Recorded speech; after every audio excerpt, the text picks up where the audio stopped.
ہم کریں گے ہر مظلوم کی حمایت۔ السلام علیکم ناظرین، میں ہوں حورین فاطمہ اور آپ دیکھ رہے ہیں حمایتی نیوز HD چینل۔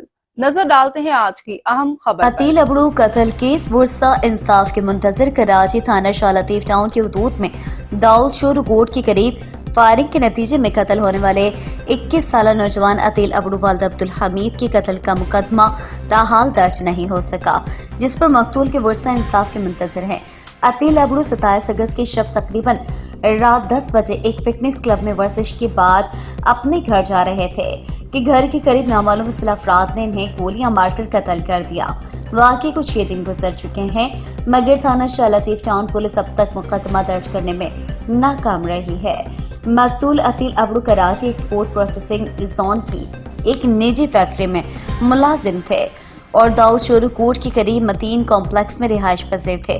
ورثاء کا کہنا ہے کہ ان کی کسی سے کوئی دشمنی نہیں تھی اور عتیل کو بے گناہ قتل کیا گیا ہے۔ پولیس اس واقعے کو ڈکیتی کا رنگ دے رہی ہے، حالانکہ یہ واضح طور پر ٹارگٹ کلنگ کا واقعہ ہے۔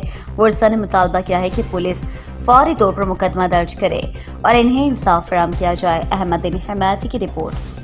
اب تک کے لیے اتنا ہی۔ مزید خبروں اور اپڈیٹ سے باخبر رہنے کے لیے دیکھتے رہیں حمایتی نیوز HD چینل۔